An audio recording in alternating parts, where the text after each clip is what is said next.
കല്യാണമൊക്കെ എവിടെ വരെ ആയി അറിയാൻ വേണ്ടി വന്നതാണ്. ആ അതാണ് ഗോൾഡ്. ഗോൾഡിനൊക്കെ ഇപ്പൊ ഇങ്ങനെ വിലയ കാരണം വിചാരിച്ചത്രയൊന്നും കൊടുക്കാൻ പറ്റിണ്ടാവില്ല അല്ലേ? ഇത് ഏകദേശം എത്ര പവൻ ഉണ്ടാവും?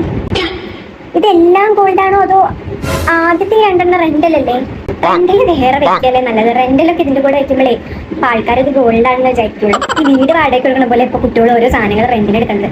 എനിക്കപ്പോ കല്യാണം കഴിക്കുമ്പോൾ ആളെ കൂടെ റെന്റ് എടുത്തോട്ടെ അല്ലേ? മോളെ എവിടെയും ഫോട്ടോ എടുക്കാൻ പോയിക്കാം. ആ ഇപ്പൊ എന്തൊക്കെയല്ലേ ഇപ്പൊ സേവ് ദ ഡേറ്റ് അത് ഇത്. കല്യാണത്തിന്റെ അന്നാണ് ഞാനൊക്കെ ശരിക്കും മുഖം പോലും കണ്ടിട്ടുള്ളത്. കാലം പോയ ഒരു പോക്കേ. കുട്ടികൾക്ക് ചിലപ്പോൾ കുഴപ്പമുണ്ടാവില്ല, പക്ഷെ കാണുന്ന ആൾക്കാരൊക്കെ ഓരോന്ന് പറഞ്ഞുണ്ടാക്കി. ഞാൻ എന്റെ മകളോട് പറഞ്ഞിട്ടുണ്ട് കല്യാണം കഴിഞ്ഞതിന് മുന്നുള്ള ഒരു പരിപാടിയും വേണ്ട. ആ ഇതാണ് സാരി. നോക്കട്ടെ, ഇതിപ്പോ കാഞ്ചീപരാണോ ബനാറസി ആണോ? ഈ കളറൊക്കെ ആ കുട്ടിക്ക് ചേരുവോ? കളറില്ലല്ലോ കുട്ടി, അപ്പൊ അത് കാരണം ചേരുവോന്ന് അറിയില്ല. ഒരു ബ്രൈഡൽ സാരി എന്നൊക്കെ പറഞ്ഞറിയിക്കണം. 10,000 റുപ്യൊക്കെ ഉണ്ടോ ഈ സാരിക്ക്? അയ്യോ നഷ്ടം പറ്റിട്ടോ. കണ്ടാലൊരു 3000-നുള്ളതേ ഉള്ളൂ. ആ ഗോൾഡ് കഴിഞ്ഞ വെച്ചാൽ ഒന്നും കൂടി കാണിക്കും കേട്ടോ. കണ്ണട വെക്കാതെ കണ്ടിട്ടേ ഒന്നും ശരിക്കും കണ്ടിട്ടില്ല. കണ്ണട വെച്ചാലേ ശരിക്കും കാണില്ലോ. അത് അവിടെ നോക്കിയിട്ട് ഒന്നും കൂടി തരും കേട്ടോ. ഞാൻ മെല്ലെ സമാധാനത്തിൽ നോക്കാലോ ഒന്നും കൂടി.